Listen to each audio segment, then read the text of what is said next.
Hello साथियों, कैसे हैं आप सभी। मैं अमित स्वागत करता हूं आपका अपने YouTube channel knowledge with Amit में। तो फ्रेंड्स, आज हम स्टार्ट करने जा रहे हैं क्लास 11th की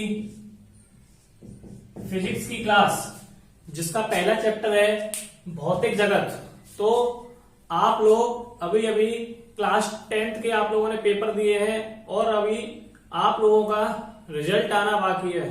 तो रिजल्ट में अभी थोड़ा टाइम है, तो इसलिए हम लोगों ने सोचा है कि क्लास 10th में जितने भी बच्चे होते हैं वो मोस्टली ज्यादातर जो है पास हो ही जाते हैं, क्योंकि हमारा जो बोर्ड है वो क्लास 10th के बच्चों को फेल बहुत कम मात्रा में करता है, या ये कहें तो फेल बिल्कुल भी नहीं करता है।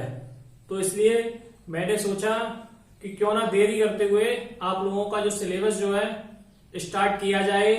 और आज मैं आपकी फिजिक्स की जो क्लास है वो शुरू करने जा रहा हूं, जिसका पहला चैप्टर है अपना भौतिक जगत। आप लोगों ने फिजिक्स जो है क्लास 10th में पढ़ी होगी, लेकिन 10th में जो फिजिक्स है उसके अंदर ज्यादा से ज्यादा 3 से 4 चैप्टर हैं। और आप यहाँ 11th में बुक देखते हो तो 11th की बुक जो बहुत मोटी है और बहुत बड़ी किताब है। तो आप लोगों को यहाँ जो फिजिक्स पढ़नी है वो बिल्कुल समझ के पढ़ाऊंगा मैं आप लोगों को, जिससे भी आप लोगों को बिल्कुल मोटी किताब को देख के डर ना लगे। स्कूलों में क्या होता है कि टीचर्स जो पढ़ाते हैं वो पढ़ाते कम है और रटाने की विद्या ज्यादा करते हैं, और बच्चे भी यही सोचते हैं कि 11th की जो फिजिक्स होती है अपनी, वो 12th के पेपरों में तो काम आती नहीं है, तो इसलिए वो भी इसको पढ़ते नहीं है। और रटने की जो विद्या होती है, यानी रटने का, या ये कहें कि बस ये है कि बस किसी भी तरह से 11th में जो है पास हो जाए और हमें जो है बिल्कुल भी पढ़नी ना पड़े। और ऐसा करने से वो फिजिक्स को क्या है, उसको रटते हैं तो उनकी समझ में बिल्कुल भी आता नहीं है, जिससे क्लास 12th में उनको बहुत कठिनाई होती है। इस बार का भी जो 12th का जो पेपर आया था बहुत ही कठिन पेपर था। 3-4 चैप्टरों को मिला के एक न्यूमेरिकल दिए गए थे, तो बच्चों तो क्या टीचर से वो न्यूमेरिकल सॉल्व नहीं हुए थे। तो आज जो है हम लोग स्टार्ट कर रहे हैं फिजिक्स का फर्स्ट चैप्टर। तो फिजिक्स को शुरू करने से पहले आइए हम लोग समझते हैं कि साइंस, सबसे पहली जो हेडिंग अपनी साइंस, यानी कि विज्ञान। विज्ञान किसे कहते हैं? तो विज्ञान को पढ़ाने से पहले तो सबसे पहली जो बात है, यानी कि जो साइंस का जो वर्ड होता है तो ये कहां से लिया गया है। तो यानी कि साइंस जो है एक साइंटिया से लिया गया है। साइंटिया जो एक ग्रीक भाषा का वर्ड है, ग्रीक भाषा का वर्ड है साइंटिया। और साइंटिया का जो अर्थ होता है, साइंटिया का अर्थ होता है क्या? साइंटिया का अर्थ होता है टू नो, यानी कि जानना, यानी कि साइंस जो वर्ड है ये ग्रीक भाषा का वर्ड है, और इस वर्ड का मतलब होता है, यानी ग्रीक भाषा का वर्ड है साइंटिया। साइंटिया से अपना साइंस लिया गया है, और साइंस का अर्थ होता है हिंदी में जानना। तो किसी भी विषय को जानना, उसकी घटनाओं को पढ़ना, तो ये क्या कहलाता है? ये साइंस कहलाता है।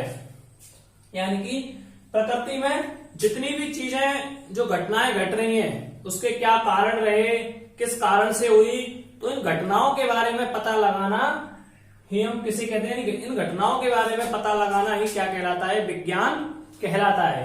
यानी कि विज्ञान जो है, विज्ञान 2 शब्दों से मिलकर बना है, वी प्लस ज्ञान। विज्ञान 2 शब्दों से मिलकर बना है, वी प्लस ज्ञान। वी का अर्थ होता है विशिष्ट प्लस ज्ञान, यानी कि विशिष्ट ज्ञान, यानी कि विशेष ज्ञान, यानी कि हमें विशेष ज्ञान हो, उसी को हम क्या कहते हैं? विज्ञान कहते हैं। तो यानी कि विज्ञान, यानी कि साइंस जो है साइंटिया से लिया गया। साइंटिया एक ग्रीक भाषा का वर्ड है, इसका अर्थ होता है टू नो, यानी कि जानना। यानी कि कोई भी घटना हुई है तो उस घटना का, जो घटना हुई, घटना से परिघटना का हमें पता लगाना, एक फिनोमेनिक यानी कि सिस्टमैटिक तरीके से उसका पता लगाना ही विज्ञान कहलाता है। तो अब हम इसकी डेफिनेशन देख लेते हैं कि जो साइंस की जो डेफिनेशन होगी वो क्या डेफिनेशन होगी। तो देखिए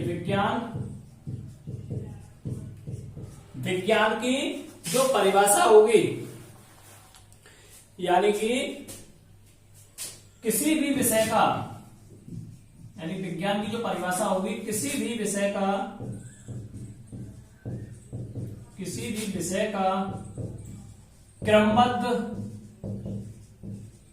क्रमबद्ध व सुसंगठित ज्ञान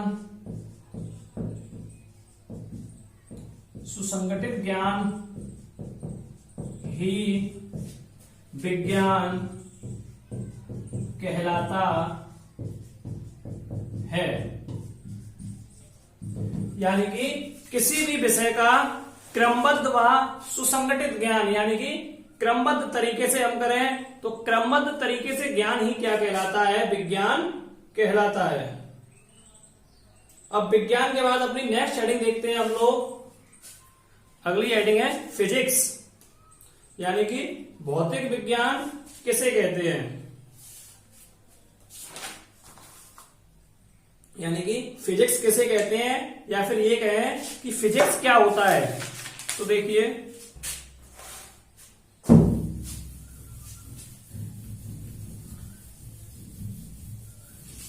फिजिक्स को कराने से पहले मैं इसके जनक के बारे में बता दूं आप लोगों को, यानी कि जो फिजिक्स के जो जनक रहे हैं, भौतिक विज्ञान के जनक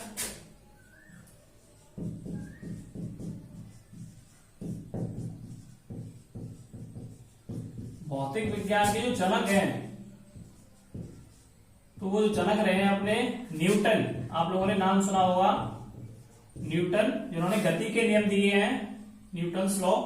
तो भौतिक विज्ञान के जो जनक हैं वो है अपने न्यूटन।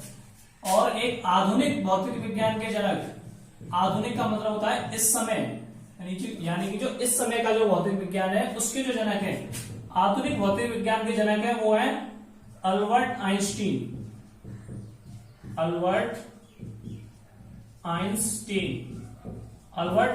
जिन्होंने एक फॉर्मूला दिया है E = mc²। E यानी कि एनर्जी = मास, और C = प्रकाश की चाल। जो प्रकाश की चाल होती है वो अपनी 3 × 10⁸ मीटर/सेकंड, तो ये अपनी प्रकाश की चाल होती है। तो अब हमारी जो हेडिंग है वो है अपनी भौतिक विज्ञान, यानी कि ये तो हमारे फिजिक्स के जो जनक हो गए न्यूटन, और आधुनिक भौतिक विज्ञान के जो जनक है वो है आइंस्टीन।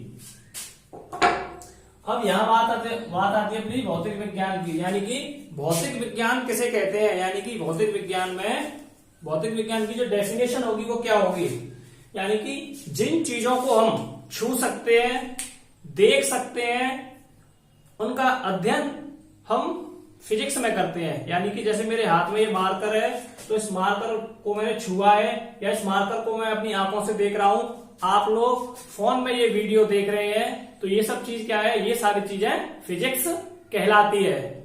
या जिन चीजों को हम छू सकते हैं, देख सकते हैं, उनके बारे में पढ़ते हैं, तो उसी को हम फिजिक्स कहते हैं। या वे सब चीजें जो हमारे चारों ओर घटित हो रही हो, या उनको हम जो हमारे चारों ओर घटित हो रही हो, जैसे बादलों का बनना, इंद्रधनुष का बनना, तूफान का आना, सूर्य का निरंतर अंतराल में उदय होना, अस्त होना, और तारों का निकलना, पंखे का चलना, मोटरसाइकिल का चलना, तो ये सारी जो घटनाएं हैं तो इसी को हम फिजिक्स के अंदर पढ़ते हैं। तो ये सारी चीजें हमारी क्या कहलाती हैं, फिजिक्स कहलाती है। तो यहां से जो डेफिनेशन बनती है फिजिक्स की वो क्या बनती है, सुनिए देखिए, यानी कि अब फिजिक्स की जो डेफिनेशन है, यानी कि विज्ञान की वह शाखा, भौतिक विज्ञान की जो डेफिनेशन हो जाएगी, विज्ञान की वह शाखा जिसके अंतर्गत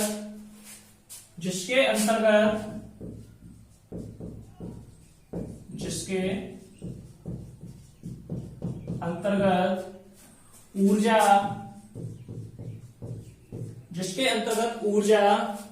एवं पदार्थ के बीच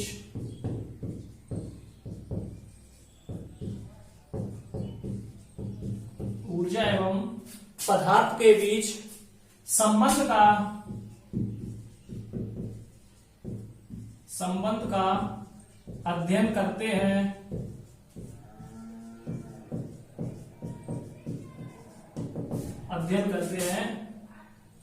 उसी को भौतिकी कहते हैं, यानी अध्ययन करते हैं उसे फिजिक्स कहते हैं। यानी कि भौतिक विज्ञान की जो डेफिनेशन होगी, यानी विज्ञान की वह शाखा जिसके अंतर्गत ऊर्जा और पदार्थ के बीच का जो संबंध है, उस संबंध के बारे में हम अध्ययन करते हैं, इसी को हम फिजिक्स कहते हैं। फिजिक्स के अंतर्गत हम लोग क्या क्या चीजों को पढ़ते हैं मैंने बता दिया है आप लोगों को। बादलों का बनना, आंधी का आना, कि आंधी आ रही है वो किस प्रकार आ रही है, लाइट का जैसे ये प्रकाश हो रहा है, प्रकाश, और हमारे जो बल होते हैं यानी नाभिकीय बल, चुंबकीय बल, गुरुत्वाकर्षण बल, तो इन सारी चीजों को हम लोग फिजिक्स के अंदर पढ़ते हैं। और नियमित अंतराल पर सूर्य का उदय अस्त होना, तो ये सारी चीजें हमारी क्या कहलाती है, फिजिक्स कहलाती है।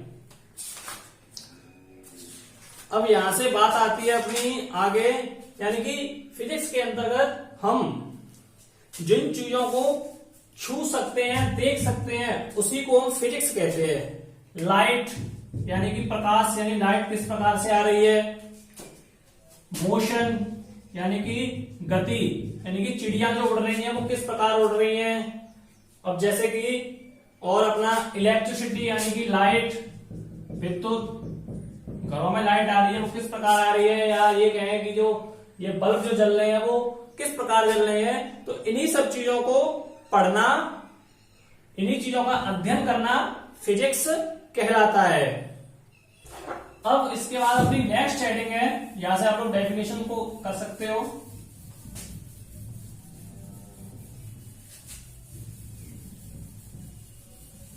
अब अपनी अगली हेडिंग है भौतिकी का कार्यक्षेत्र।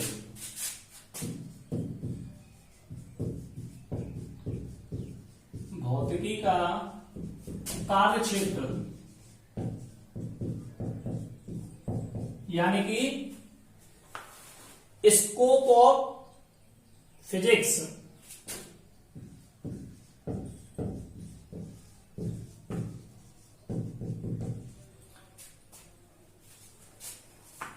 यानी कि अब यहां से देखते हैं भौतिकी का जो स्कोप है या इसकी जो कार्य क्षमता है वो कितनी है।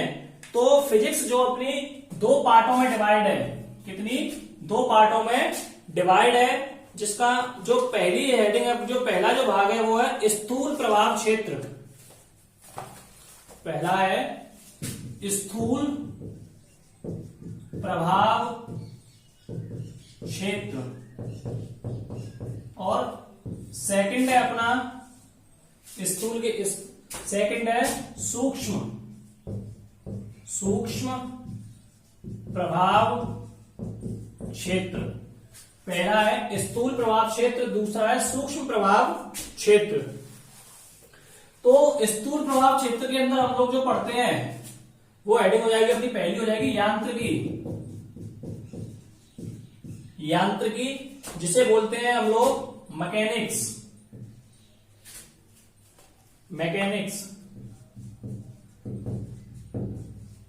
सेकंड हो जाएगी अपनी वैद्युत गतिकी,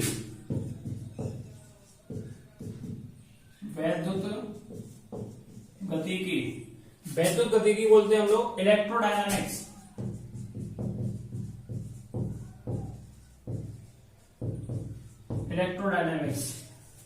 थर्ड हो जाएगी अपनी प्रकाशिकी, चौथी हो जाएगी अपनी ऊष्मागतिकी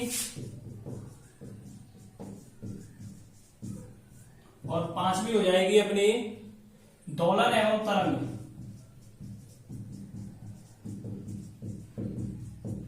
तो ये स्थूल स्थूल प्रभाव क्षेत्र के अंतर्गत आती है। स्थूल प्रभाव को हम लोग बोलते हैं मैक्रोस्कोप इफेक्ट क्षेत्र। तो स्थूल के अंदर हम लोग पढ़ेंगे यांत्रिकी के बारे में, वैद्युत गतिकी के बारे में, प्रकाशिकी के बारे में, ऊष्मा गतिकी, दोलन एवं तरंग के बारे में। अब यहां से जो अपना सेकंड आता है सूक्ष्म प्रभाव क्षेत्र, यानी कि माइक्रोस्कोपिक इफेक्ट फील्ड।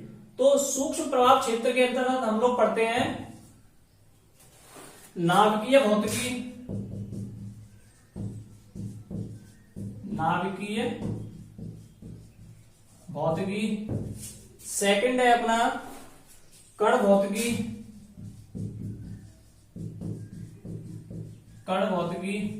और तीसरा है अपना क्वांटम भौतिकी।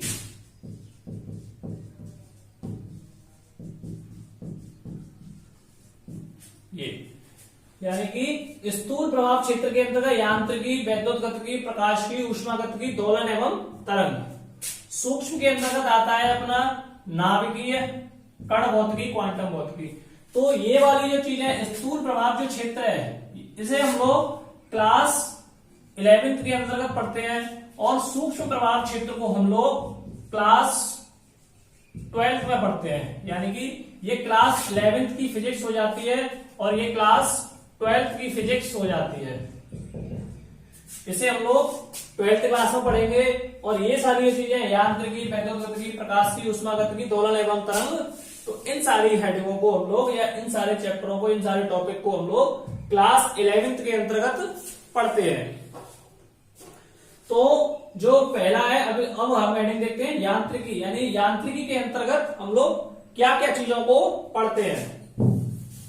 देखिए, अगर आप लोगों को हमारी वीडियो अच्छी लग रही हो तो प्लीज हमारे चैनल को सब्सक्राइब करें और हमारी इस वीडियो को ज्यादा से ज्यादा लोगों के पास शेयर करें, जिससे और भी दूसरे लोगों को फायदा हो। और अभी तक आपने हमारी इस वीडियो को लाइक नहीं किया है तो प्लीज सबसे पहले आप लोग हमारे इस वीडियो को लाइक करें और हमें कमेंट करके बताएं कि जो हमारी ये वीडियो आप लोगों को कैसी लग रही है। तो जो पहली हेडिंग है हमारी यांत्रिकी, यांत्रिकी यानी कि मैकेनिक्स, यानी कि यांत्रिकी में हम लोग जो पढ़ते हैं, यांत्रिकी के अंतर्गत पढ़ेंगे हम लोग न्यूटन के नियम। न्यूटन के नियम, न्यूटन ने जो नियम दिए, गुरुत्वाकर्षण बल,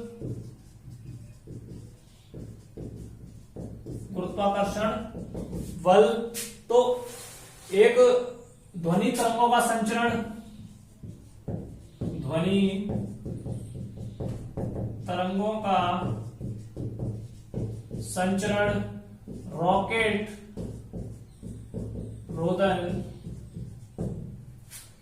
तो इन सारी चीजों को हम लोग अपनी यांत्रिकी के अंतर्गत पढ़ते हैं। यानी कि जो न्यूटन ने जो नियम दिए, न्यूटन के जो 3 नियम थे, न्यूटन के नियम, गुरुत्वाकर्षण बल, यानी कि पृथ्वी जो है हर एक वस्तु को अपने केंद्र की ओर खींचती है, यानी गुरुत्वाकर्षण का जो बल दिया, तो उस गुरुत्वाकर्षण बल के बारे में हम लोग यांत्रिकी में पढ़ते हैं। ध्वनि तरंगों का संचरण, यानी कि ध्वनि की जो तरंगे हैं वो किस प्रकार से गमन कर रही है या किस प्रकार से चल रही है। और रॉकेट रोदन, यानी कि रॉकेट जो उड़ता है वो किस स्पीड से उड़ता है, उसकी गति क्या होती है। तो इन सारी चीजों को हम लोग यांत्रिकी के अंतर्गत पढ़ते हैं। सेकंड हेडिंग आ जाती है अपनी वैद्युत गतिकी। वैद्युत गतिकी यानी कि इलेक्ट्रोडायनामिक्स, इलेक्ट्रोडायनामिक्स। इलेक्ट्रोडायनामिक्स में क्या होता है कि इलेक्ट्रोडायनामिक्स के अंतर्गत हम लोग पढ़ते हैं कूलाम का नियम। आप लोगों ने पढ़ा होगा, क्लास 10th में दे रखा है कूलाम का नियम, यानी आवेश वाला जो चैप्टर है, कूलाम का नियम, मैक्सवेल का नियम, क्लास 10th के अंदर ये भी दिया गया मैक्सवेल का नियम। ये जो मैक्सवेल का नियम है मोस्ट इंपॉर्टेंट नियम है, इसके अंदर से न्यूमेरिकल्स या ये कहेंगे ये डेरिवेशन खुद आता है। तो मैक्सवेल का नियम, एम्पियर, धारा वगैरह, ये सारी चीजें हम लोग इसी में पढ़ते हैं। आप लोगों ने पढ़ा होगा 10th में। चुंबकीय क्षेत्र, चुंबकीय क्षेत्र भी आप लोगों ने पढ़ा होगा। चुंबकीय क्षेत्र, विद्युत चुंबकीय प्रेरण, विद्युत चुंबकीय प्रेरण, गॉस का नियम पढ़ा होगा आप लोगों ने। गॉस का नियम इसी के अंदर पढ़ेंगे, गॉस का नियम। और एक आ जाता है फैराडे का नियम। तो ये सारी चीजें, कूलाम का नियम, यानी कि दो स्थिर बिंदु आवेशों के बीच लगने वाला जो बल होता है उसे हम कूलाम का नियम कहते हैं। मैक्सवेल का नियम पढ़ा हुआ आप लोगों ने, दाएं हाथ का, बाएं हाथ का नियम मैक्सवेल का, एम्पियर, धारा। तो इन सारी चीजों को हम लोग वैद्युत गतिकी के अंतर्गत पढ़ते हैं। चुंबकीय क्षेत्र, इलेक्ट्रिक फील्ड और मैग्नेटिक फील्ड, विद्युत चुंबकीय क्षेत्र और गॉस का नियम, फैराडे का नियम, धारा परिपथ, परिपथ के बारे में आप लोगों ने पढ़ा होगा। तो धारा परिपथ, तो इन सब चीजों को हम लोग इलेक्ट्रोडायनामिक्स के अंतर्गत पढ़ते हैं। नेक्स्ट हेडिंग है अपनी प्रकाश की। साथियों, अगर आप लोगों को हमारी ये क्लास अच्छी लग रही हो तो प्लीज आप इस वीडियो को लाइक करें और इस वीडियो को ज्यादा से ज्यादा लोगों के पास शेयर करें। नेक्स्ट हेडिंग है अपनी प्रकाश की।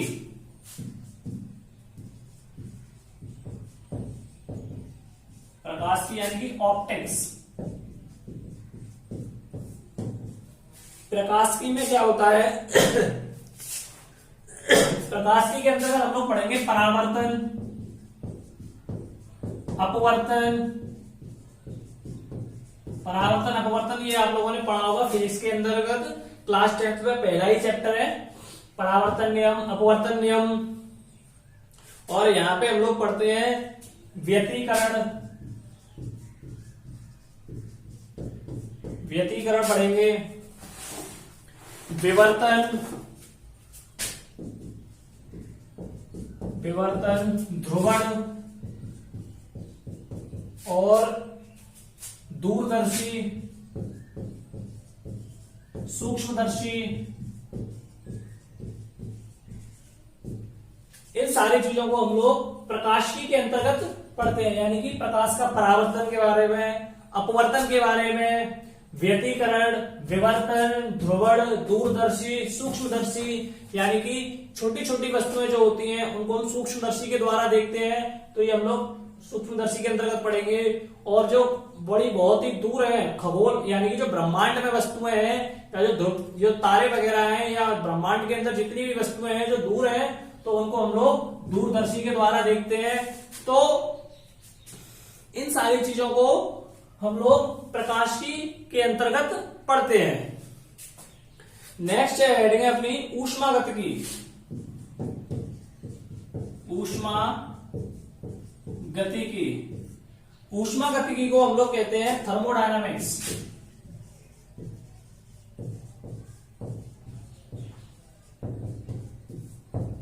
थर्मोडायनामिक्स यानी कि ऊष्मा का प्रभाव किस ओर हो रहा है, या ये ऊष्मा के अंतर्गत हम लोग ऊष्मागतिकी के अंतर्गत पढ़ते हैं। हम लोग ऊष्मागतिकी के अंतर्गत पढ़ेंगे ऊष्मीय प्रभाव।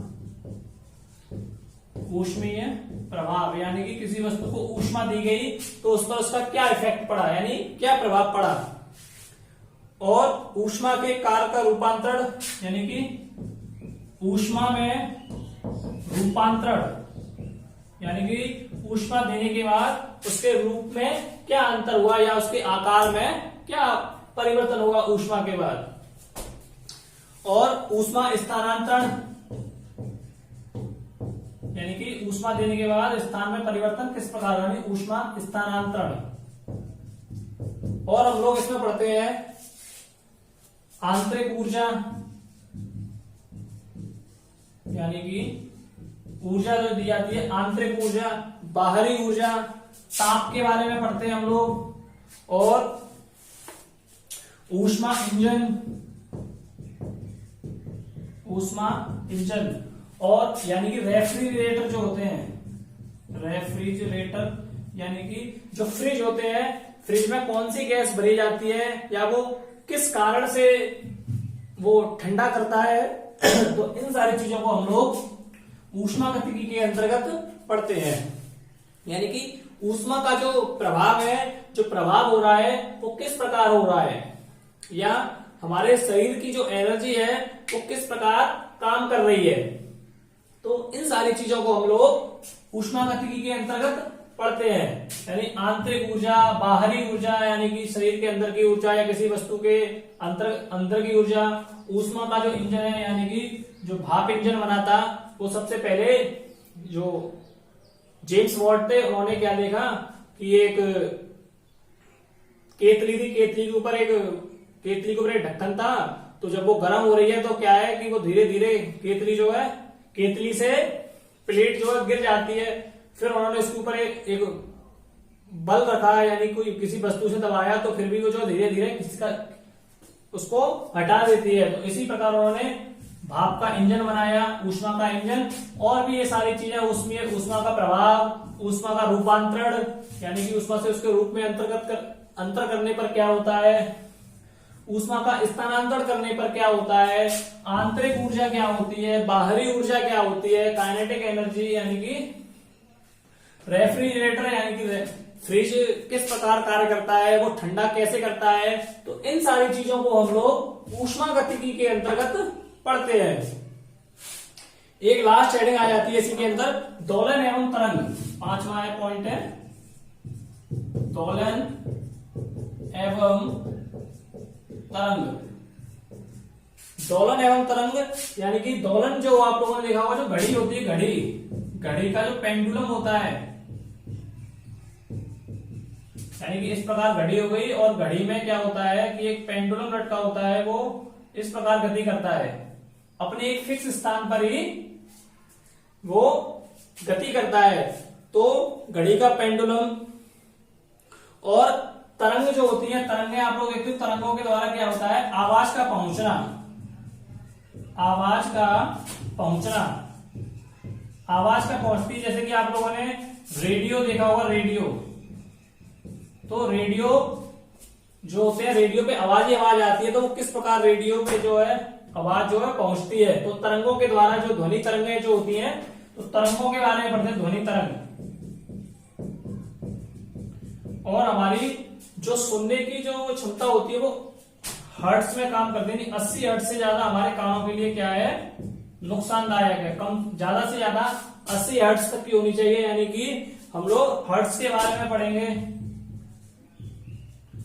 तो ये सारी चीजें हम लोग, ये 5 टॉपिक हो गए अपने स्थूल प्रभाव क्षेत्र के अंतर्गत, जो अपने क्लास 11th में हम लोगों को पढ़ने हैं। यानी इतनी फिजिक्स हमें क्लास 11th में पढ़नी है। जो सेकंड जो पॉइंट था सूक्ष्म प्रभाव क्षेत्र का, यानी जिसके अंदर कण भौतिकी, क्वांटम भौतिकी और नाभिकीय भौतिकी जो है वो हम लोग क्लास 12th में पढ़ते हैं। इतना जो सिलेबस है ये अपनी क्लास 11th का सिलेबस है। चलिए अब देखते हैं सूक्ष्म, जो सेकंड वाला जो पॉइंट था अपना। अगर आप लोगों को ये क्लास अच्छी लग रही हो तो हमारी इस क्लास को लाइक करें और इस वीडियो को दूसरे लोगों के पास भी शेयर करें, जिससे हमें भी वीडियो बनाने में आसानी हो। तो सेकंड जो पॉइंट था वो था सूक्ष्म प्रभाव क्षेत्र। सूक्ष्म प्रभाव क्षेत्र। सूक्ष्म प्रभाव क्षेत्र के अंतर्गत क्या होता है, इसके अंतर्गत नाभिकीय भौतिकी, नाभिकीय भौतिकी यानी कि जो नाभिक होता है, तो नाभिक की संरचना किस प्रकार होती है, नाभिक की संरचना यानी कि नाभिक का जो स्ट्रक्चर है वो किस प्रकार है। नाभिक के जो कण होते हैं, नाभिकीय कणों के बारे में हम लोग इसमें पढ़ते हैं। नाभिकीय कणों के बारे में हम लोग पढ़ते हैं। और नाभिकीय बल की प्रकृति कैसी होती है, नाभिकीय बलों की प्रकृति, नाभिकीय बलों की प्रकृति, रेडियो एक्टिवता, यानी कि रेडियो एक्टिवता। तो इन सारी चीजों को नाभिकीय संलयन, नाभिकीय विखंडन, एक होता है नाभिकीय संलयन और नाभिकीय विखंडन, यानी कि जब नाभिक टूटता है या उसका विखंडन होता है तो तब क्या होता है। सबसे पहले हम लोग नाभिकीय भौतिकी के अंतर्गत पढ़ेंगे नाभिक की संरचना, यानी कि नाभिक किस प्रकार बना होता है, उसका जो स्ट्रक्चर होता है या उसकी जो बॉडी होती है वो किस प्रकार की होती है नाभिक की। नाभिकीय कणों के बारे में पढ़ेंगे, यानी नाभिक के जो कण होते हैं वो कैसे होते हैं, उसकी प्रकृति कैसी होती है। रेडियो एक्टिवता के बारे में पढ़ेंगे, नाभिकीय संलयन और नाभिकीय विखंडन, यानी नाभिक जुड़ते हैं तब क्या होता है, नाभिक जब टूटता है तब क्या होता है। तो इन सारी चीजों को हम लोग क्लास 12th में पढ़ेंगे। ये हमारा जो सिलेबस है वो किस क्लास का है, तो ये हमारा जो सिलेबस है ये क्लास 12th का सिलेबस है। तो फर्स्ट पॉइंट था नाभिकीय भौतिकी, सेकंड है अपना कण भौतिकी, सेकंड है कण भौतिकी। कण भौतिकी के अंतर्गत यानी कि उसके जो कण जो होते हैं, कणों का अध्ययन किया जाता है, कणों का अध्ययन किया जाता है। यानी कि जो कण जो होते हैं कोई भी, यानी कि अणु परमाणु ये सारी चीजें होती है, तो हमारे जितने भी वस्तुएं हैं वो सारी चीजें वो कणों से मिलकर बनी है। तो इसके अंतर्गत कण भौतिकी के अंतर्गत हम कणों का जो है अध्ययन करते हैं। परमाणु, अणु, यानी कि कोई भी चीज है वो कणों से मिलकर बनी है। जैसे कि ये डेस्टर है, तो डेस्टर क्या है, लकड़ी से बना है, लेकिन ये लकड़ी के छोटे छोटे अति सूक्ष्म कणों से मिलकर बना है। प्लास्टिक है, यानी ये जो मार्कर है, मार्कर भी प्लास्टिक के छोटे छोटे कणों से मिलकर बना है। कोई भी चीज है, ब्लैक बोर्ड है या दीवार है, तो कोई भी चीज है वो छोटे छोटे कणों से मिलकर बनी है। तो इसके अंतर्गत यानी कण भौतिकी के अंतर्गत हम लोग कणों का अध्ययन करते हैं। तीसरा पॉइंट है अपना, लास्ट पॉइंट है क्वांटम भौतिकी। तीसरी जो हेडिंग है वो है क्वांटम भौतिकी।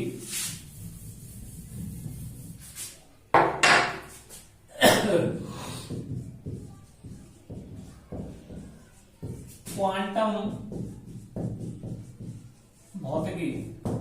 तो क्वांटम भौतिकी के अंतर्गत क्या होता है कि क्वांटम भौतिकी में प्रकाश, इसके अंतर्गत हम लोग जो पढ़ेंगे क्वांटम भौतिकी, प्रकाश, क्वांटम भौतिकी में प्रकाश व उसके कणों के बारे में व उनकी द्वैत प्रकृति, द्वैत प्रकृति। द्वैत का मतलब है डुअल। डुअल जैसे आप लोगों ने फोन देखेंगे, फोन में क्या है, डुअल सिम। पहले सिंगल सिम के फोन आते थे, यानी कि उसके अंदर एक सिम डलती थी। अब आ रहे हैं डुअल सिम, यानी कि दो सिम डल जाती हैं। तो ऐसे ही जो कण जो होते हैं, तो उन कणों की क्या है, डुअल प्रकृति, यानी कि दो प्रकृति।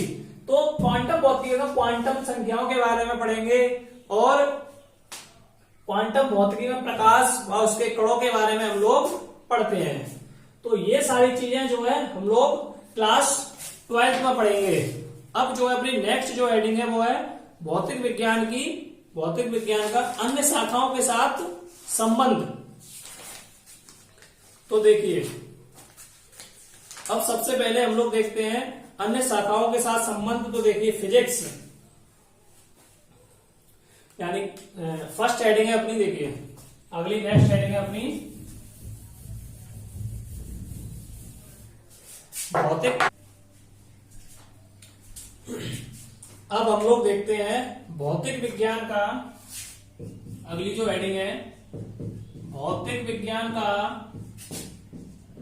अन्य शाखाओं के साथ, अन्य शाखाओं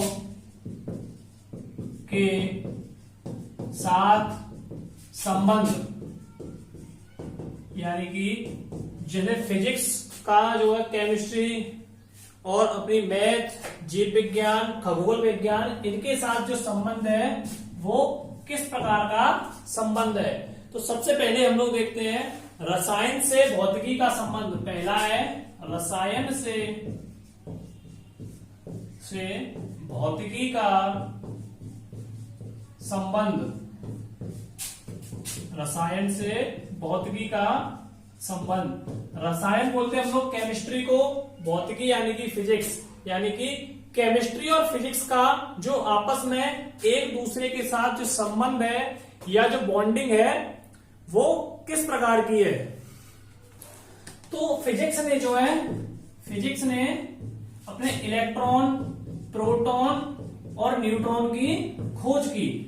इलेक्ट्रॉन, प्रोटॉन और न्यूट्रॉन की खोज की, लेकिन इनका जो इस्तेमाल किया, इसका इस्तेमाल केमिस्ट्री ने किया, जिसे परमाणु संरचना के लिए, यानी कि केमिस्ट्री, इलेक्ट्रॉन, प्रोटॉन की, न्यूट्रॉन की जो खोज की वो फिजिक्स ने की, भौतिक विज्ञान ने की, लेकिन इसका जो उपयोग करते हैं हम लोग वो केमिस्ट्री में करते हैं।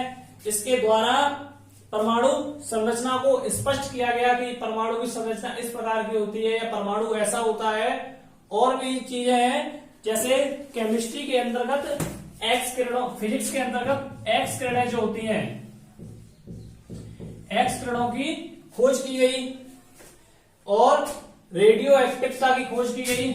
रेडियो एक्टिवता, तो ये सारी चीजें हम लोग, इन सब चीजों की खोज फिजिक्स ने की गई, लेकिन हम लोग इन्हें केमिस्ट्री में पढ़ते हैं। और भी चीजें जैसे परमाणु की संरचना, जो परमाणु होता है उसकी संरचना जो होती है वो, उसका जो स्ट्रक्चर होता है वो कैसा होता है, तो परमाणु की संरचना, इन सब चीजों की जो खोज की गई वो फिजिक्स के अंतर्गत की गई, लेकिन इनको जो पढ़ा जाता है वो केमिस्ट्री के अंतर्गत पढ़ा जाता है। नेक्स्ट जो संबंध है अपना, नेक्स्ट है जीव विज्ञान से। जीव विज्ञान से भौतिकी का संबंध, यानी कि जीव विज्ञान से भौतिकी का जो संबंध है वो किस प्रकार का है। तो वनस्पति विज्ञान, अच्छा, जो अपनी जीव विज्ञान जो होती है, जीव विज्ञान को दो भागों में बांटा गया। पहली है वनस्पति विज्ञान और दूसरी है प्राणी विज्ञान।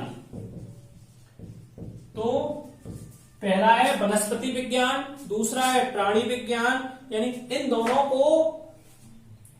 तो अब देखिए सबसे पहले कि जो अपनी प्राणी विज्ञान है, प्राणी विज्ञान के अंतर्गत क्या किया जाता है कि जैसे मनुष्य की जो हड्डी टूटती है तो भौतिकी की देन है, यानी भौतिकी के द्वारा, यानी फिजिक्स के द्वारा मनुष्य की जो हड्डियां टूटती है तो हड्डियों को टूटने के बाद उनको जो ठीक किया जाता है वो फिजिक्स के अंतर्गत किया जाता है। और भी चीजें जैसे कि अपनी रक्तदाब जो होता है, यानी कि ब्लड प्रेशर जो होता है, ये रक्तदाब और भी जो चीजें हैं इनको हम लोग फिजिक्स के अंतर्गत पढ़ते हैं या फिजिक्स के द्वारा इनका सॉल्यूशन किया जाता है। वनस्पति विज्ञान के अंतर्गत हम लोग फिजिक्स का उपयोग कैसे करते हैं, जैसे कि जो पेड़ पौधे होते हैं, पेड़ पौधे, तो पेड़ पौधों की जो क्रियाएं होती हैं, क्रियाएं जैसे कि इनका सांस लेना, श्वसन करना, ये कहें हम लोग श्वसन क्रिया जो होती है इनकी, तो श्वसन क्रिया को हम लोग अपनी स्पष्ट आंखों के द्वारा या अपनी खुली आंखों के द्वारा हम लोग नहीं देख सकते हैं, लेकिन सूक्ष्मदर्शी के द्वारा, जो सूक्ष्मदर्शी होती है माइक्रोस्कोप, उसके द्वारा हम लोग इस क्रिया को देख सकते हैं, पेड़ पौधों में श्वसन क्रिया को। तो लेकिन जो सूक्ष्मदर्शी होती है वो किसकी देन है, वो फिजिक्स की देन है। तो इस प्रकार से एक दूसरे का संबंध फिजिक्स के अंतर्गत पाया जाता है। और भी चीजें हैं जैसे इलेक्ट्रॉन सूक्ष्मदर्शी की सहायता से ये सारी प्रक्रिया को हम लोग आसानी से देख सकते हैं। तीसरा जो संबंध है वो मैथ का, यानी कि गणित का फिजिक्स के साथ संबंध बताया गया है। तीसरा पॉइंट है गणित से भौतिकी का संबंध, यानी कि गणित में किस प्रकार से भौतिकी का संबंध होता है। गणित की जो अनेक विधियां हैं, गणित की अनेक विधियों का विकास, अनेक विधियों का विकास जो है वो भौतिकी के द्वारा ही हुआ है। जैसे गणित के जो फॉर्मूले होते हैं अपने, या ये कहें कि जो गणित का जो विकास हुआ है वो फिजिक्स के द्वारा ही हुआ है। जैसे गति का जो समीकरण है, गति का जो समीकरण है S बराबर u प्लस ए टी, यानी कि ये जो समीकरण है गति का, तो ये कहां से इसकी उत्पत्ति हुई है, गणित के द्वारा हुई है। और भी चीजें जैसे गणित के अंतर्गत जो डेरिवेशन, जो जैसे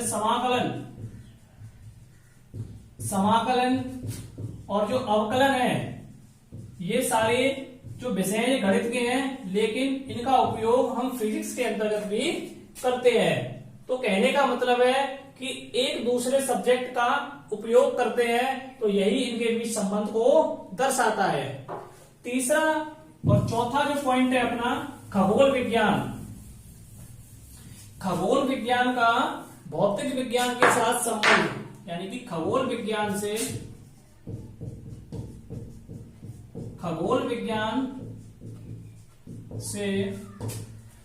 भौतिकी का संबंध। जो खगोल विज्ञान होता है, जैसे कि खगोल विज्ञान जैसे कि चंद्र ग्रहण कब होगा, चंद्र ग्रहण कब होगा, ऐसे ही सूर्य ग्रहण और भी चीजें जैसे ग्रहों की गति, कौन सा ग्रह कितनी गति कर रहा है, या पृथ्वी जो है कितने टाइम में सूर्य का चक्कर लगा रही है, पृथ्वी सूर्य का चक्कर लगा रही है, या चंद्रमा, या फिर ये कहें कि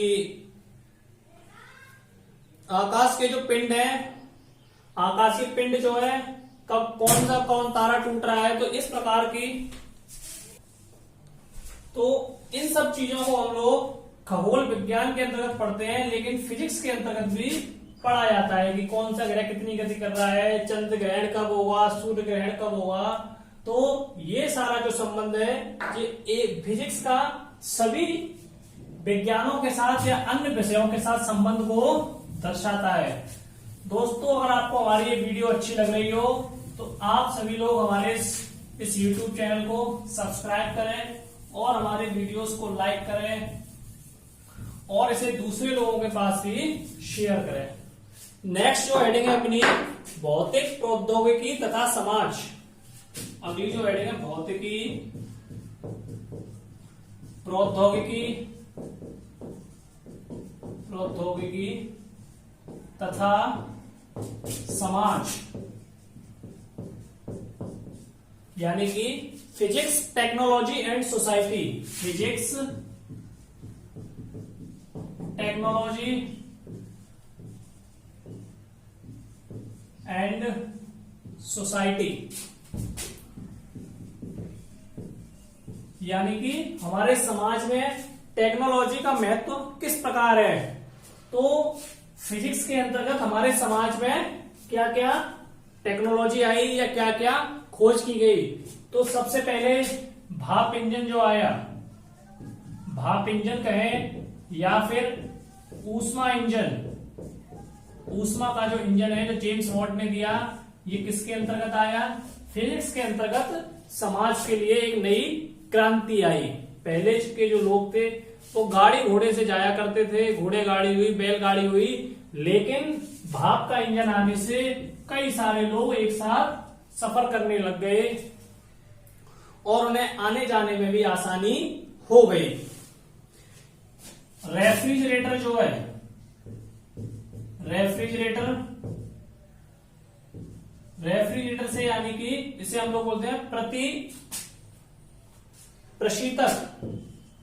प्रशीतक, यानी कि जो फ्रिज होते हैं, फ्रिज के द्वारा क्या है, यानी कि किसी भी वस्तु को हम लोग ठंडा कर सकते हैं, पानी को ठंडा कर सकते हैं, तो ये भी टेक्नोलॉजी है और ये फिजिक्स के द्वारा की गई। तो ये सारी चीजें हमारे समाज के लिए फिजिक्स ने की, यानी कि जिससे हमें आसानी हुई। अगला है कि फिजिक्स के यानी वैद्युत चुंबकीय तरंगों के गमन के आधार पर रेडियो टेलीविजन, यानी फिजिक्स के द्वारा हमें क्या क्या चीज मिली, रेडियो टेलीविजन या टीवी कहें, इंटरनेट,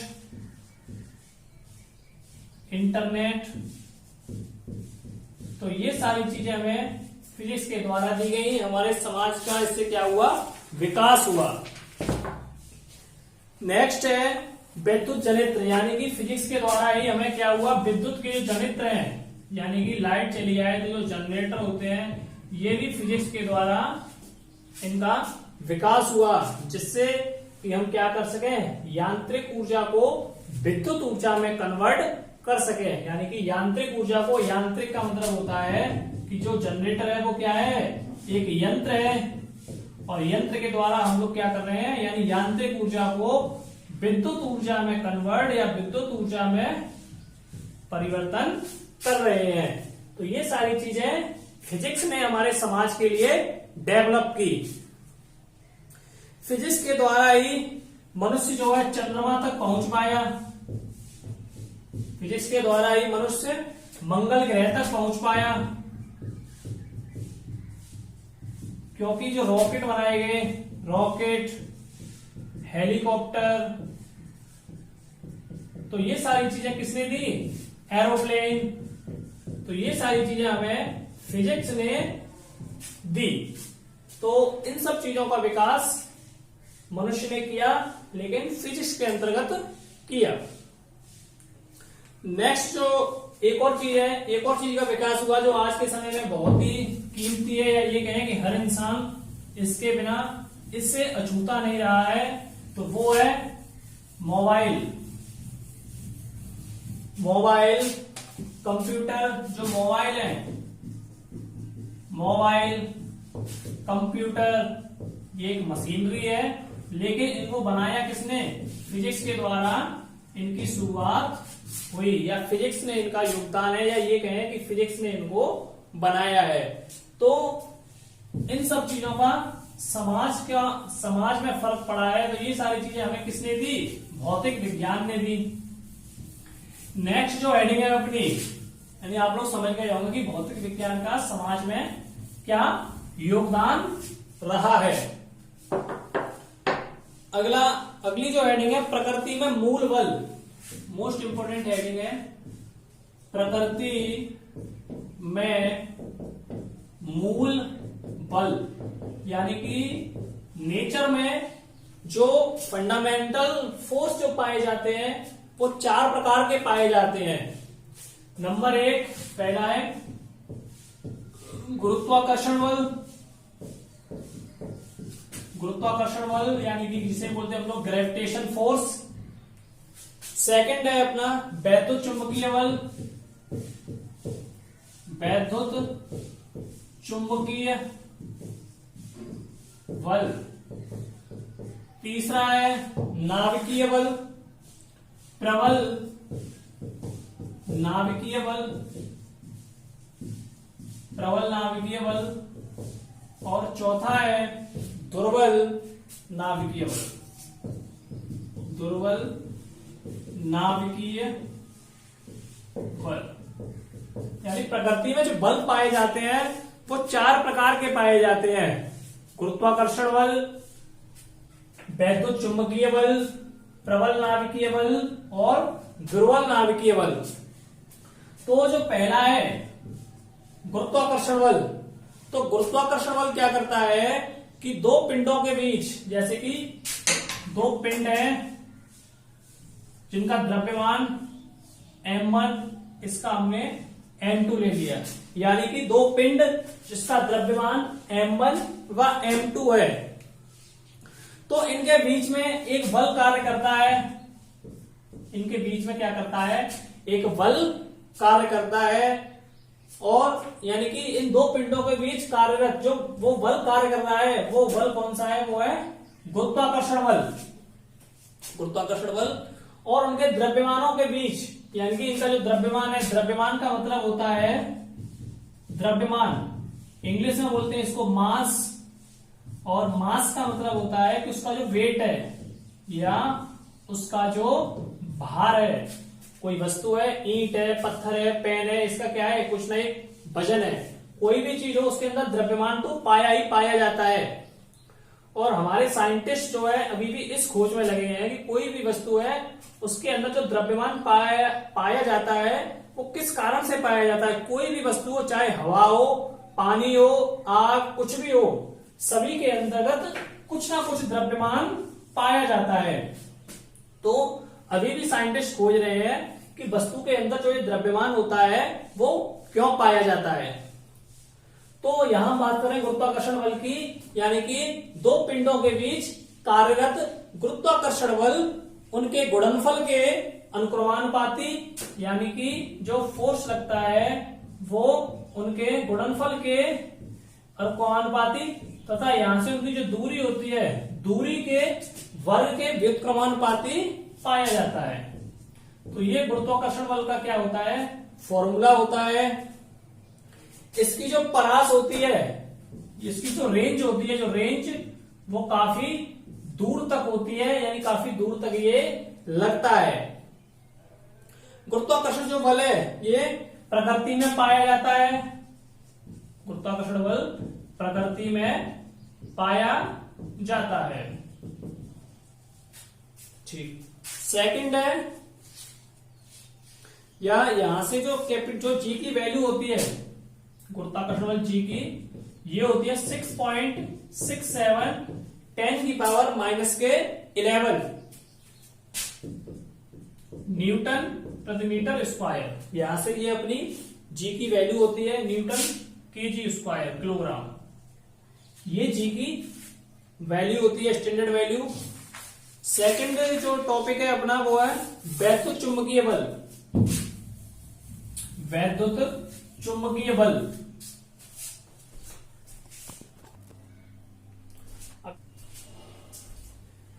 सेकंड जो हेडिंग है अपनी वैद्युत चुंबकीय बल।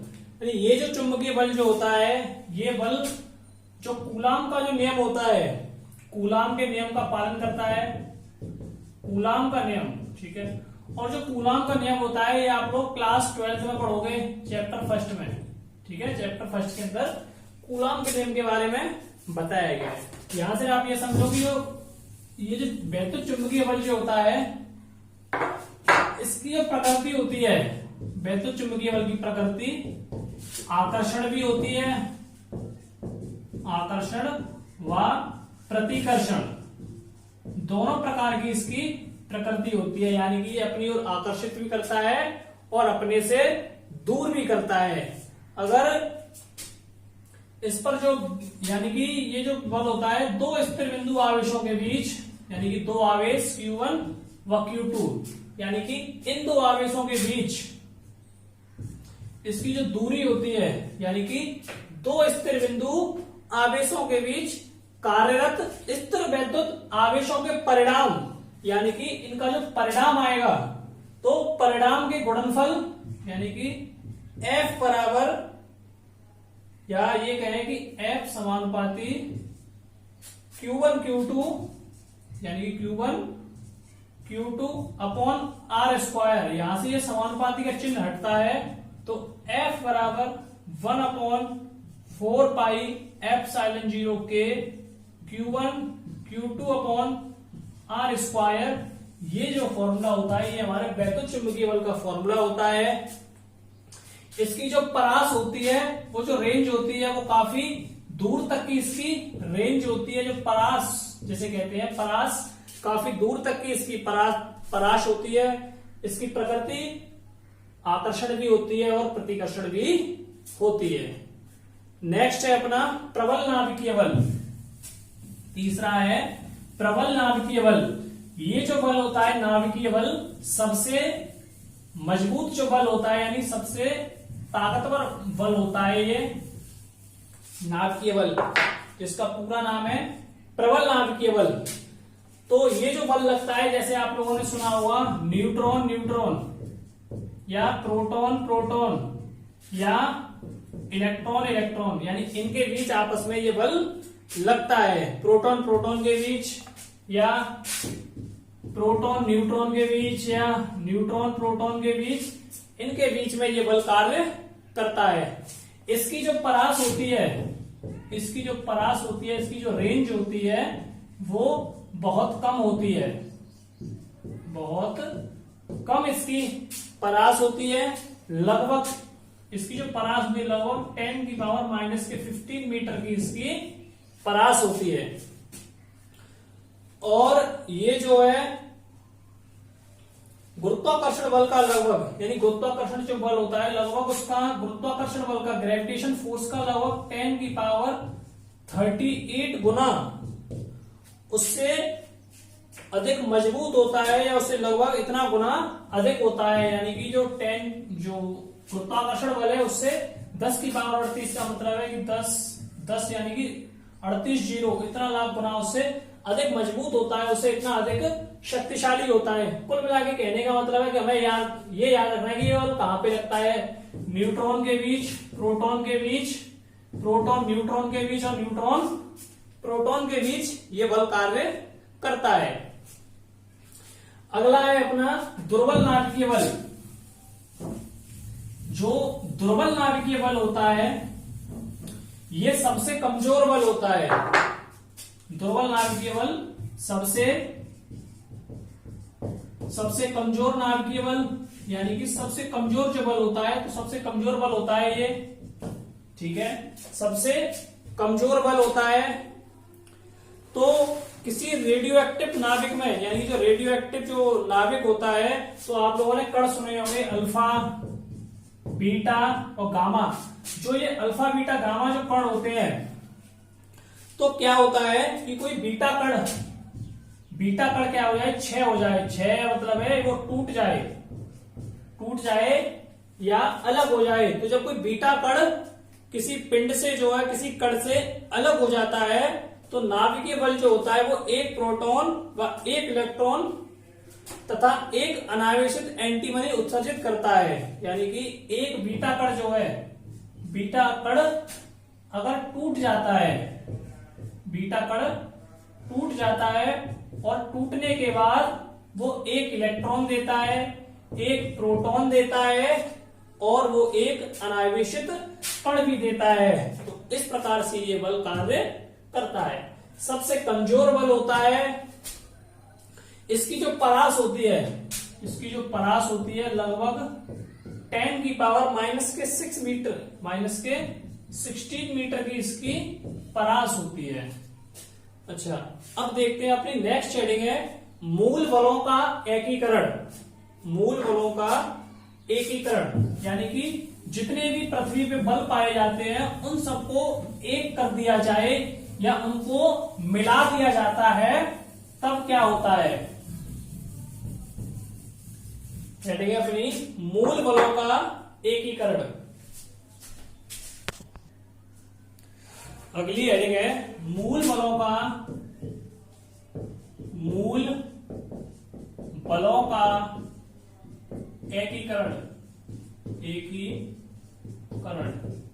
यानी कि पृथ्वी पर जितने बल पाए जाते हैं, जैसे गुरुत्वाकर्षण बल, चुंबकीय बल, नाभिकीय बल, यानी कि जितने प्रकार के ये बल पाए जाते हैं, इन बलों को एक साथ कर दिया जाए या एक साथ इकट्ठा किया जाता है, तो उसी को हम एकीकरण कहते हैं। तो इसकी जो डेफिनेशन होगी कि प्रकृति में मूल बलों को एकीकृत करने का प्रयास एकीकरण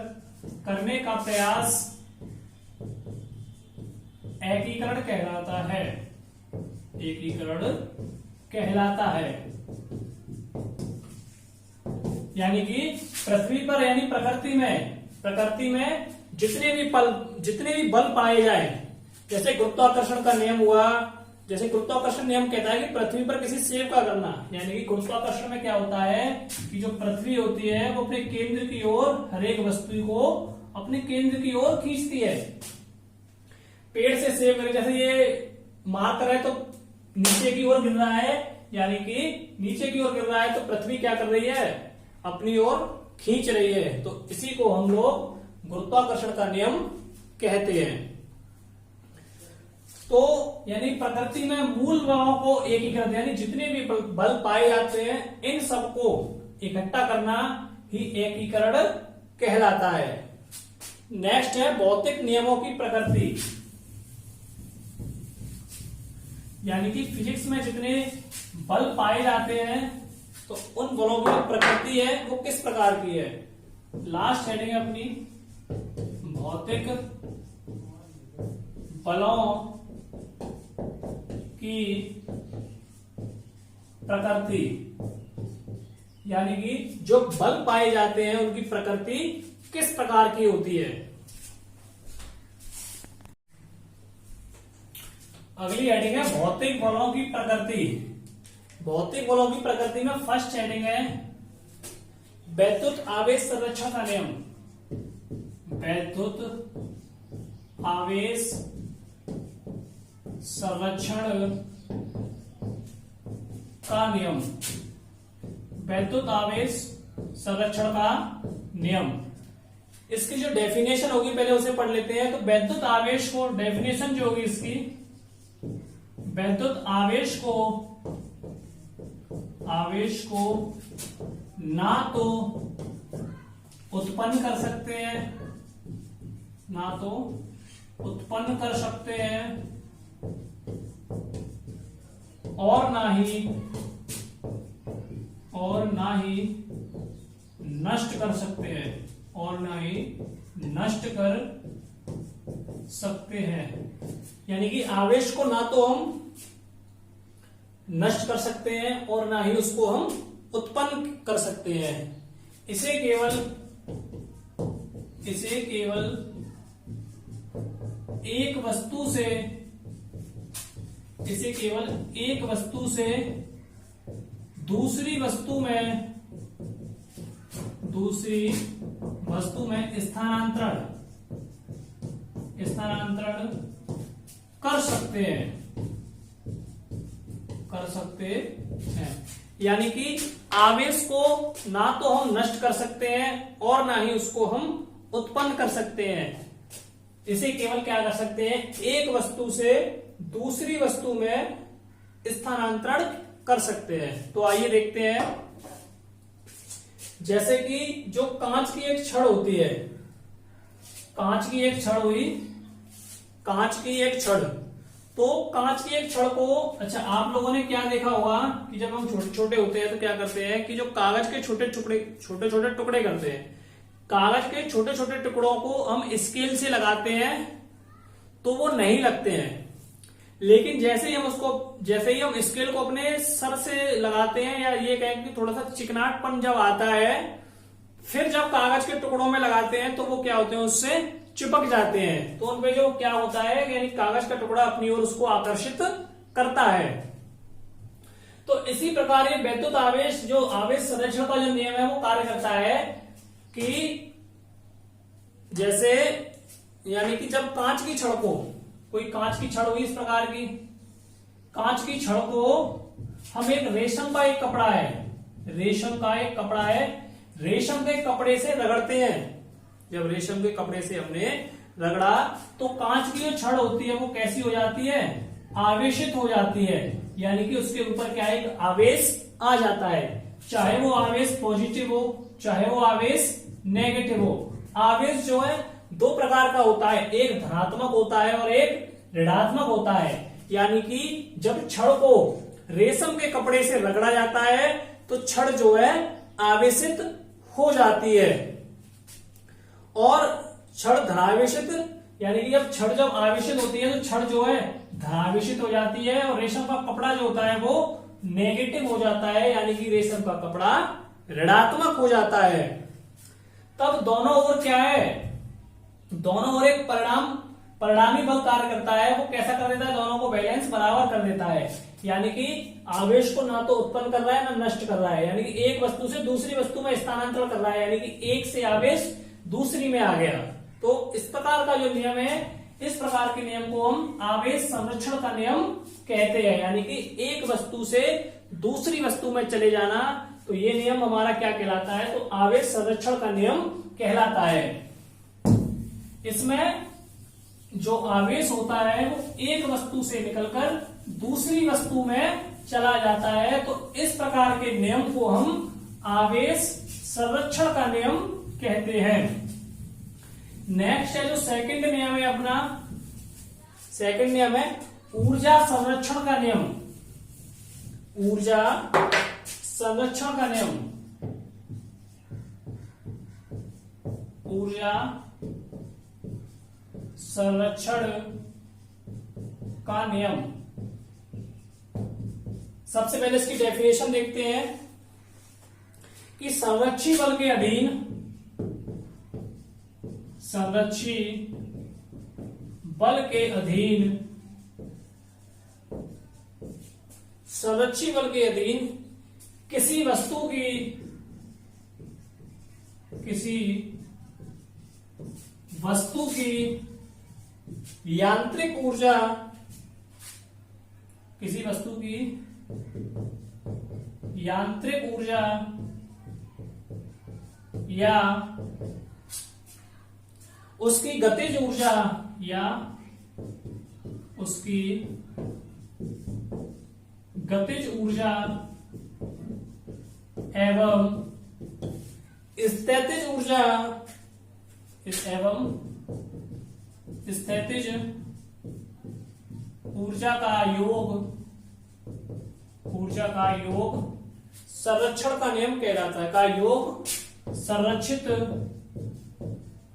रहता है।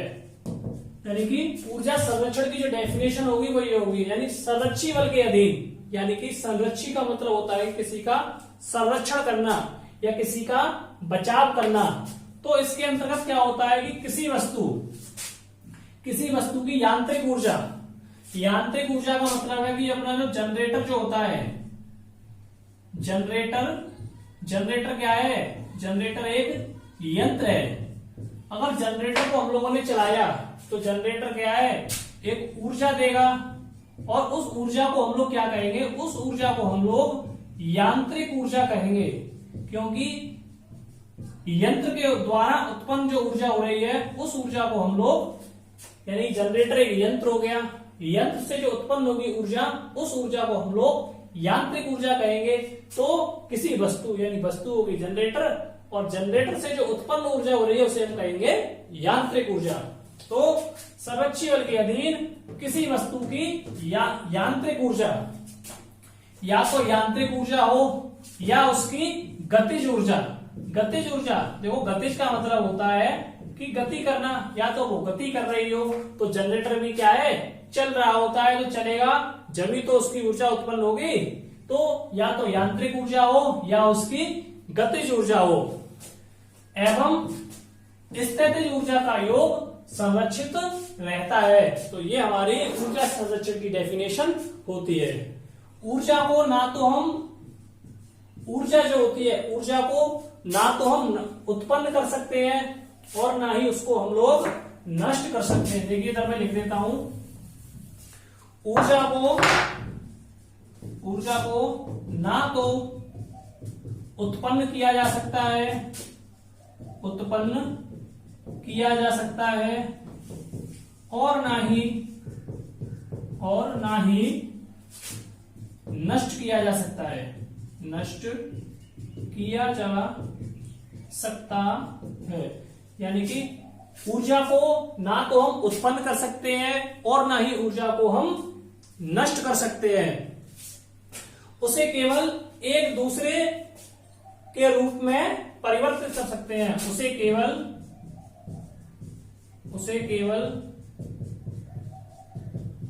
एक दूसरे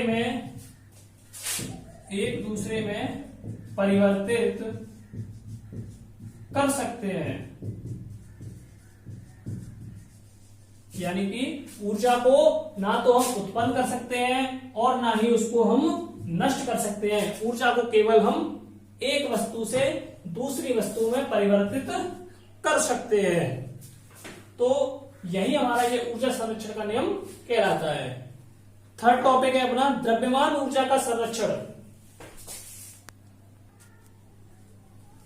अगली जो हेडिंग है अपनी द्रव्यमान ऊर्जा का नियम। ये जो नियम है द्रव्यमान ऊर्जा का नियम, ये हमारे फिजिक्स के जनक कौन है? आधुनिक फिजिक्स के जनक अल्बर्ट आइंस्टीन। तो ये जो नियम दिया, ये किसने दिया? आइंस्टीन ने दिया। ठीक है, आप लोगों को ये बीच में बता दिया, वैसे तो मैंने शुरू में बता ही दिया था, लेकिन फिर भी तो आधुनिक फिजिक्स के जनक है। एक नंबर में बहुविकल्पी में क्वेश्चन आ जाता है कि आधुनिक फिजिक्स के जनक का नाम क्या है, तो वो है अल्बर्ट आइंस्टीन। तो द्रव्यमान ऊर्जा का जो नियम दिया, ये किसने दिया? तो ये नियम आइंस्टीन साहब ने दिया। तो देखते हैं, तो ये नियम क्या कहता है, इसकी जो डेफिनेशन होगी वो ये होगी, द्रव्यमान को ऊर्जा में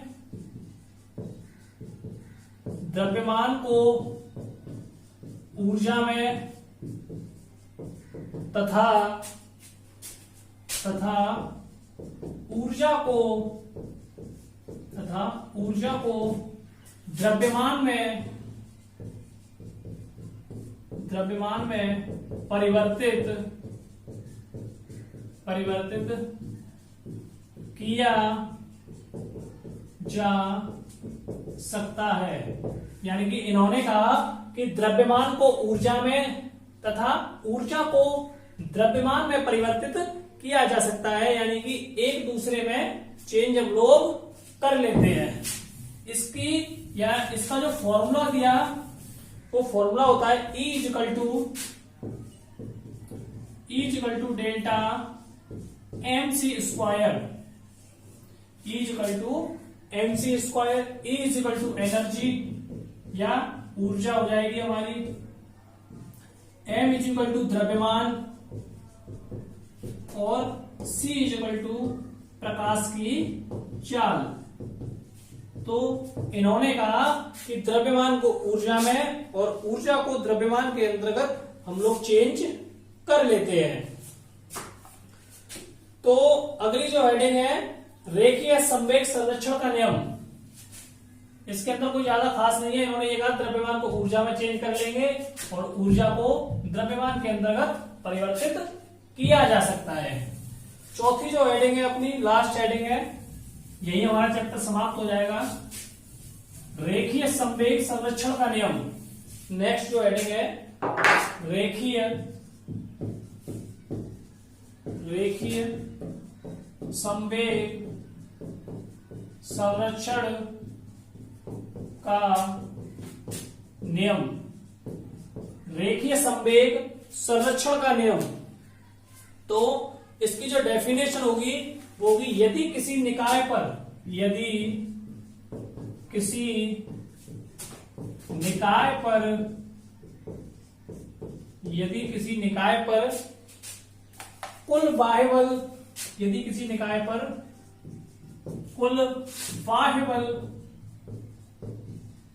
कुल बाह्य बल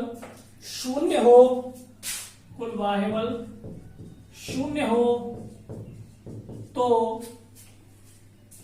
कुल रेखीय संवेग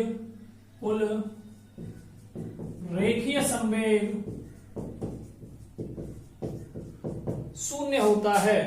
कुल रेखीय संवेग नियत रहता है।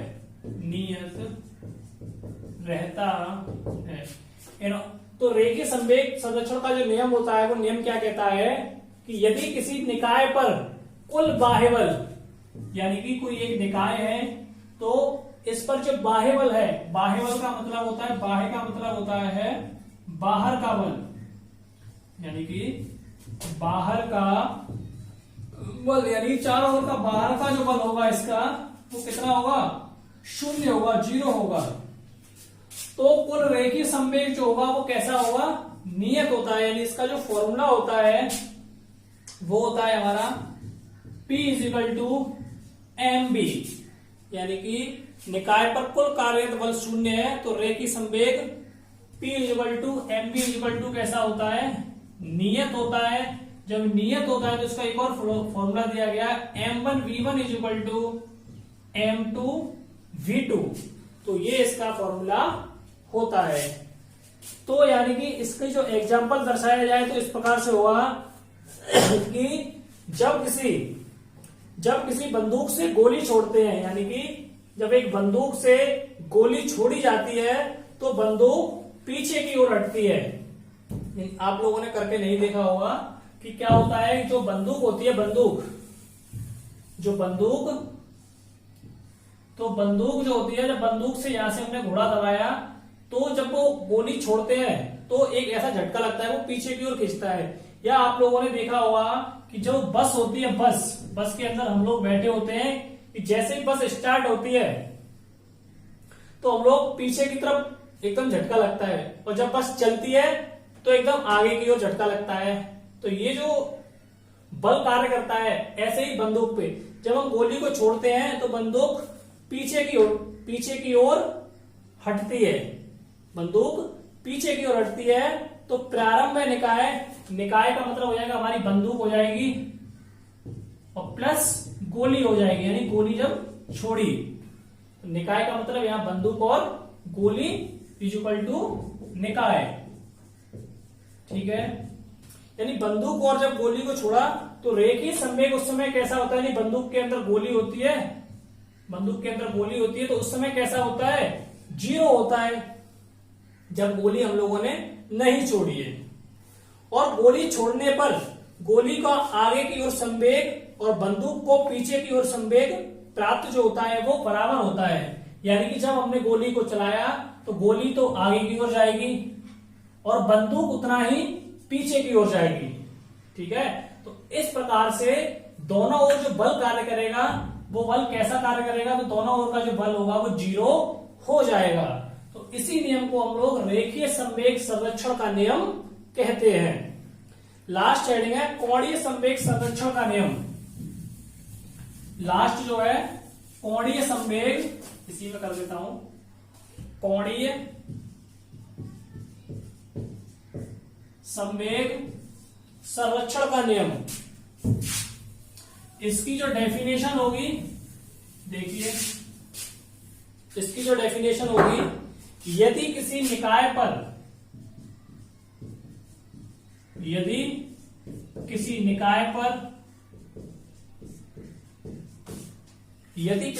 पर कार्यरत कुल बाह्य बल,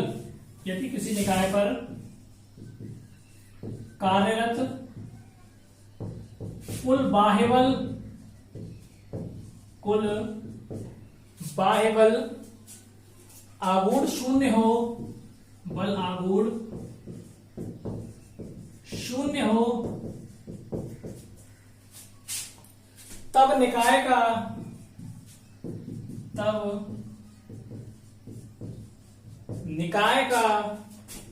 कुल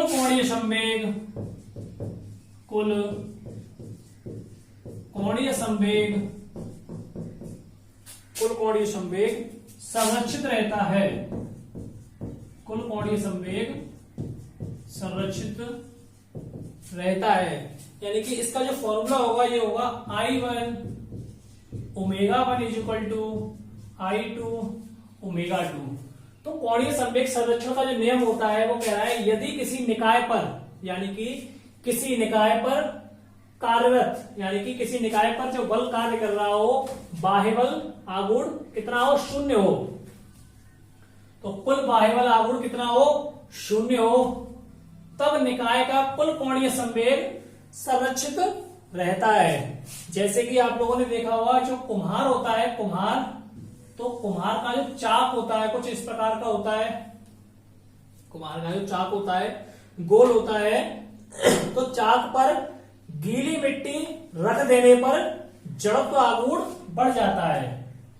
यानी कि जब चाक के ऊपर हम लोगों ने क्या रखा, जब गीली मिट्टी रख देते हैं तो उसका जो जड़त्व आघूर्ण होता है, जड़त्व आघूर्ण को हम आगे चैप्टर में पढ़ेंगे, तो जड़त्व आघूर्ण जो होता है वो कैसा होता है, बढ़ जाता है, बढ़ जाता है।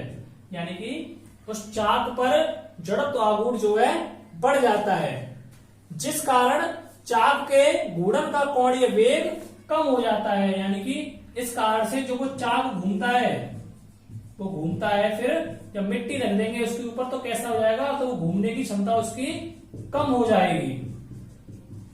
कैसी हो जाएगी, कम हो जाएगी। तो कुम्हार के चाक का कोणीय संवेग दोनों स्थितियों में नियत रहता है।